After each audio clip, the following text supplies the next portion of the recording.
네, 먼저 광고 말씀 잠시 드리도록 하겠습니다.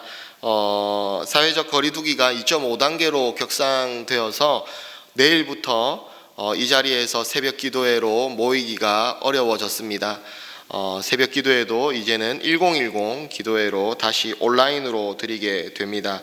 12월 9일 수요일부터 새벽 기도회 설교는 저희가 원래 새벽에 드리는 오전 5시 30분에 유튜브와 교회 홈페이지에 올라가게 됩니다. 새벽을 깨워서 기도하기를 원하시는 우리 성도님들께서는 새벽 시간에 또 설교를 들으시고 또 함께 교회와 여러분들을 위하여서 기도해 주시면 좋겠습니다. 주일 목장 연합 예배도 당분간 온라인 예배로 드립니다. 속히 정상화될 수 있도록 코로나 상황이 빨리 해결될 수 있도록 많이 기도해 주시기 바랍니다. 수요 기도회도 당분간 온라인 영상으로 드려진다는 것 기억해 주시기 바랍니다. 아무쪼록 우리 성도님들 방역 수칙을 잘 지키시고 또 마스크 착용 잘 하셔서 코로나 감염 없이 은혜 가운데 건강하게 지내시기를 축복합니다. 함께 말씀 보겠습니다. 요한 1서 3장 1절에서 10절의 말씀입니다.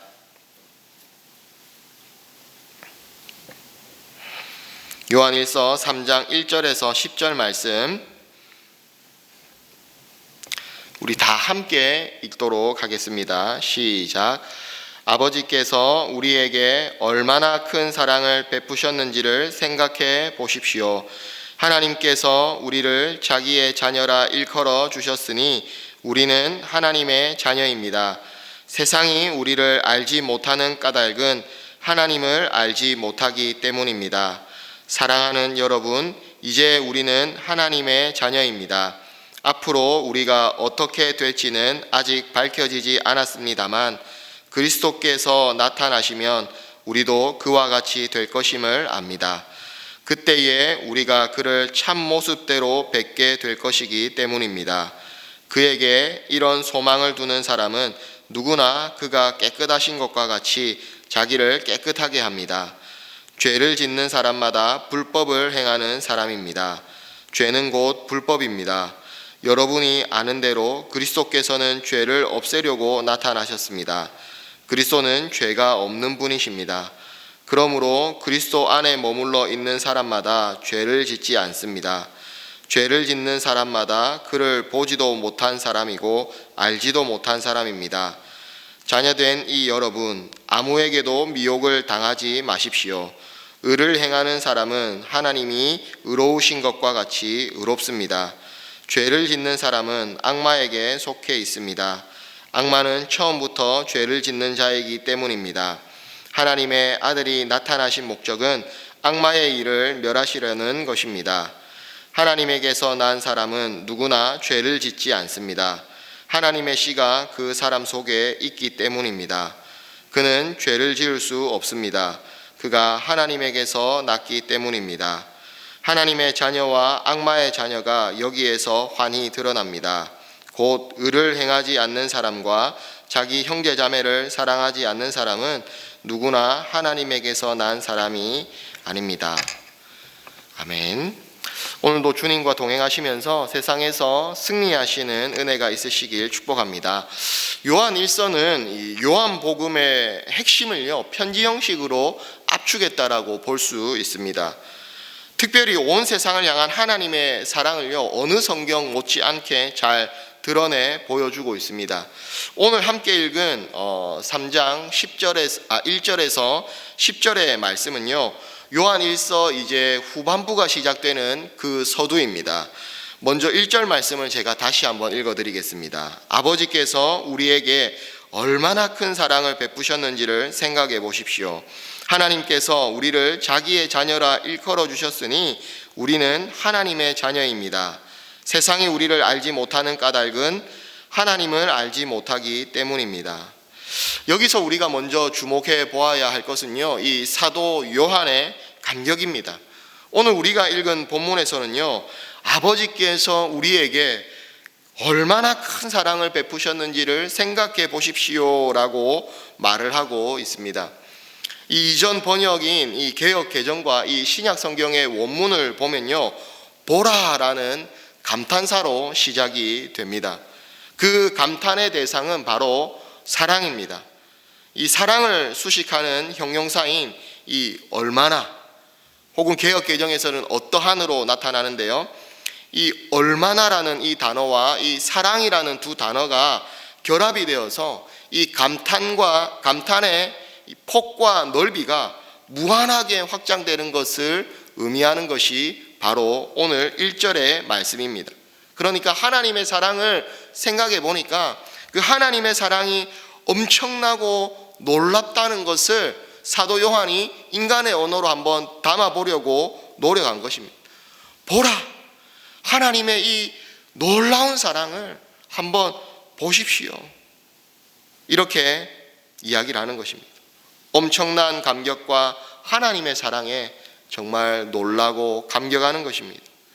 여기서 놀라운, 여기에 해당되는 이 헬라어 원형은요, 신약 성경에서 전체 6번밖에 등장하지 않는데요, 대부분 엄청나게 놀라며 엄청난 경이로움에 대한 표현을 할 때 이 단어가 사용이 되어졌습니다. 대표적으로 이 마태복음 8장 27절에 보면 이 풍랑을 잔잔하게 하신 예수님을 가르쳐서 제자들이 어떠한 사람이기에 바람과 바다도 순종하는가 하면서 놀라워하는 장면이 있습니다. 뿐만 아니라 누가복음 1장 29절에 보면 천사로부터 평안할지어다 주께서 너와 함께 하시도다 라는 인사를 들은 마리아가 이런 인사가 어찌함인가 하는 그 모습이 나타납니다. 이 두 구절의 어떠함, 어찌함, 이 말은요, 오늘 우리가 본 얼마나 이 단어와 동일한 어근을 가지고 있습니다. 유한한 인간이 절대자이신 그 주님과 하나님과 마주하게 되었을 때, 이 하나님의 영광을 보게 되었을 때 즉각적인 반응을 묘사할 때 사용된 단어가 바로 이 단어입니다. 아마 너무나도 놀라서 눈이 동그랗게 떠지며 아무 말도 나오지 않고 그냥 헉 할 때, 아마 지금 요한이 하는 표현이 그런 표현들이 아닌가라는 생각이 듭니다. 주님의 사랑이 얼마나 크신지 그 사랑을 깨닫고 나니까 정말 말이 나오지 않을 만큼 놀랍고 경이롭고 마음속에 하나님의 은혜가 충만했던 것입니다. 따라서 오늘 본문에 기록된 이 사도 요한의 감격은요, 그냥 우리가 평범하게 혹은 일상적으로 느끼는 그러한 의미의 감탄이 아닌 것입니다. 감히 인간의 언어로 표현할 수 없는 무한하신 영광에 대한 본능적인 고백이 바로 이 감탄입니다. 그렇다면 요한이 그토록 감탄하고 감격하는 그 사랑의 실체는 무엇일까요? 그것은 바로 우리를 자녀로 부르시는 하나님 아버지의 사랑입니다. 너무나도 중요한 복음이기 때문에 다시 말씀드립니다. 너무나도 연약하고 부족하고 자격 없는 죄인인 우리들을 하나님의 아들로, 하나님의 딸로, 하나님의 자녀로 불러주셔서 주님이 우리의 참 아버지가 되어주시는 하나님의 놀라우신 사랑인 것입니다. 사랑하는 우리 성도 여러분, 이 하나님의 사랑이 오늘 여러분들의 마음 가운데 벅찬 감격으로 다가오시기를 축복합니다. 하나님께서 나를 자녀 삼아주신 그 사랑, 익숙해져 버렸지만 다시금 그 사랑의 감격과 은혜가 오늘 우리의 마음 가운데 계속해서 머물므로 오늘 우리의 삶 가운데 주님이 주시는 구원의 기쁨과 은혜가, 감격이 충만하시기를 축복합니다. 설교로 시작하며 말씀을 드린 대로 오늘 본문인 이 요한일서 3장은요, 요한일서의 두 번째 단락을 여는 중요한 역할을 합니다. 그런데 그 내용은요, 앞선 1장과 2장을 전제로 합니다. 그것은 바로 하나님께서 빛이시다라는 고백입니다. 요한일서 1장 5절 말씀을 읽어드리겠습니다. 우리가 그리스도에게서 들어서 여러분들에게 전하는 소식은 이것이니 곧 하나님은 빛이시요 하나님 안에는 어둠이 전혀 없다는 것입니다. 하나님께서는 조금의 어둠도 절대로 섞일 수 없는 빛이십니다. 너무나 당연하게도 여기서 빛은 자연계의 물리적인 의미의 빛을 가리키지 않습니다. 인간이 감히 범접할 수 없는 그런 신성한 광채를 의미한다라고 볼 수가 있습니다. 그런데 그 영광의 하나님께서 예수 그리스도의 그 십자가와 부활로 말미암아 이 세상 그 누구보다도 우리에게 친밀한 아버지가 되십니다. 이 진리 앞에, 이 위대한 복음 앞에 어떻게 우리가 감탄하고 감격하지 않을 수가 있겠습니까? 그러므로 이 말씀에 의지하여서 한번 여쭈어 보고 싶습니다. 사랑하는 우리 성도 여러분, 여러분들은 하나님의 자녀된 이 신앙의 감격을 지키고 계십니까? 솔직히 앞에 서 있는 저 역시도 선뜻 그렇다라고 대답할 자신이 없습니다. 그 원인은 분명합니다. 어느샌가 익숙해졌기 때문입니다.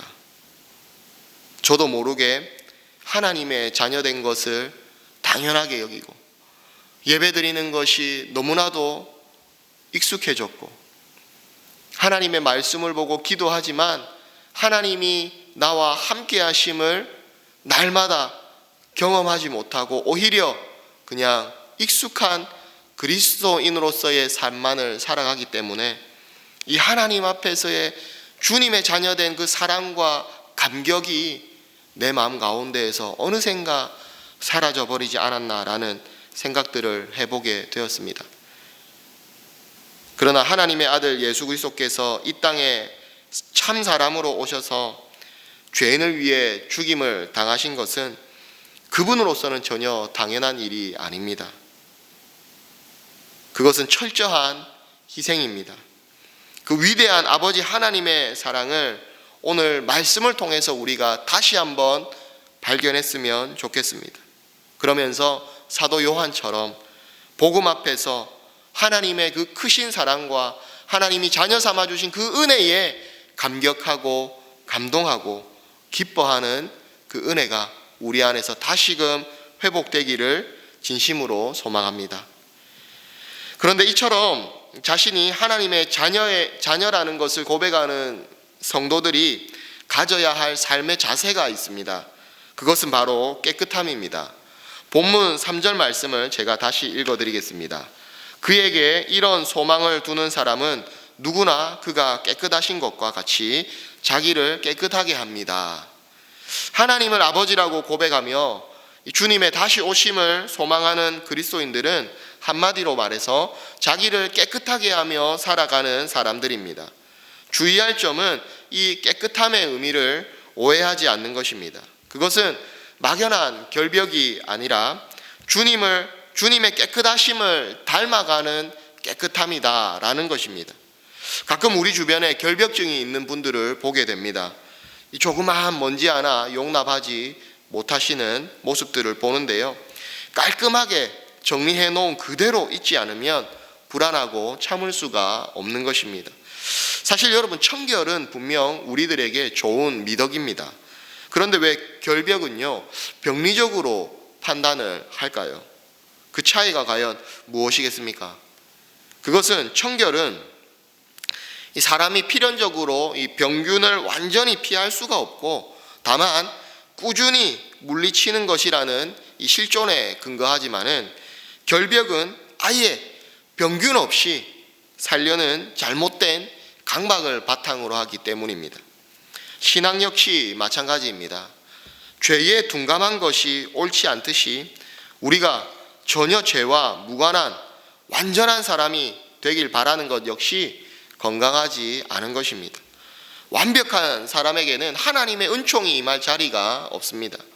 따라서 그것은 어찌 보면 또 다른 형태의 교만의 모습일 수가 있습니다.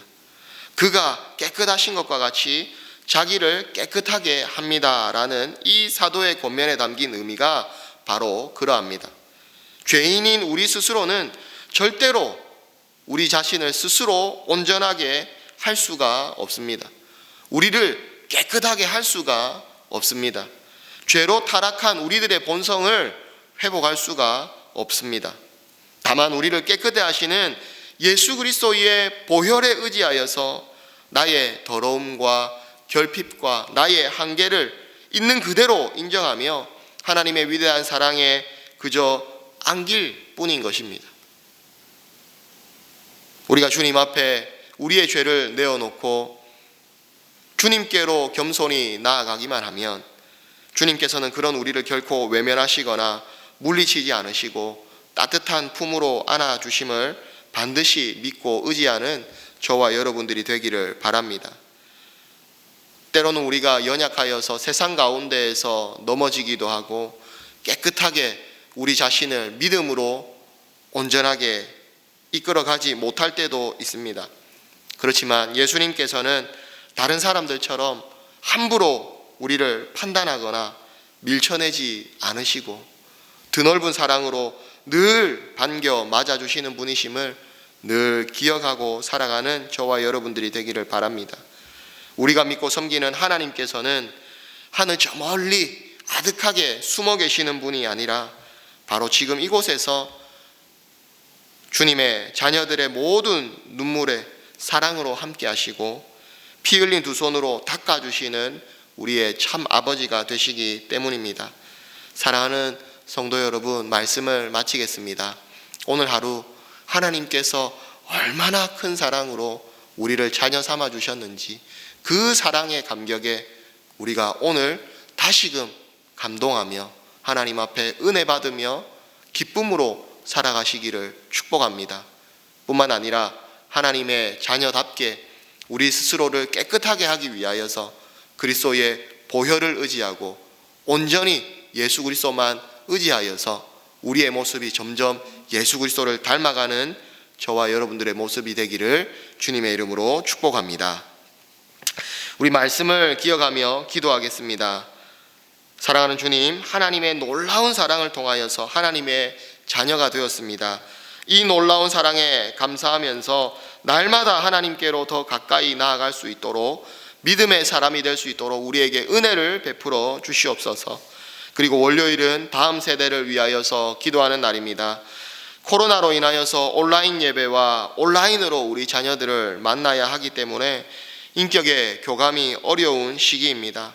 인격적인 만남을 통하여서 주님의 사랑을 전달해야 하지만 그러지 못하기 때문에 이 시기에 하나님께서 더욱더 특별하게 우리의 자녀들에게 은혜를 베풀어 주셔야 합니다.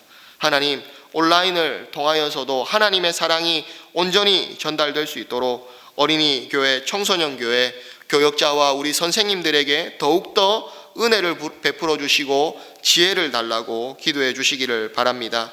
그리고 코로나 방역 단계가 조정이 되어졌습니다. 당장 이번 주일에 있는 목장 연합 예배부터 임직식과 여러 가지 교회 사역들의 어려움이 있습니다. 하나님이 지혜를 주셔서 이 모든 일들을 잘 정리해 나갈 수 있도록 지혜를 달라고 기도해 주시고요. 특별히 이 어려운 시기 가운데 임직을 받으시는 우리 임직자들에게 이 어려운 시기에 임직받는 주님의 종으로서 더욱 주님의 몸된 교회를 잘 섬겨야 되겠다라는 귀한 마음을 주시고 또 임직식을 은혜 가운데 축복을 받으면서 하고 싶으실 텐데 그러지 못하는 현실적인 어려움들도 있습니다. 임직 받으시는 분들의 마음을 하나님께서 위로해 달라고 또 함께 격려하지 못하는 우리 성도님들의 마음도 주님이 위로해 달라고 기도해 주시고요. 교회의 이 보수 공사들이 이제 마무리되고 있는 가운데 있습니다. 하나님께서 은혜 베풀어 주셔서 넉넉하게 채워주심 감사합니다. 하나님께서 도우심과 같이 모든 교회의 사역들 하나님 다 그렇게 채워주시고 인도해 주실 줄 믿습니다. 하나님 도와주시고 교회의 모든 기도의 제목 주님 응답하여 주시옵소서. 또 여러분들의 가정과 개인의 기도의 제목을 가지고 간절히 기도하시다가 돌아가시겠습니다.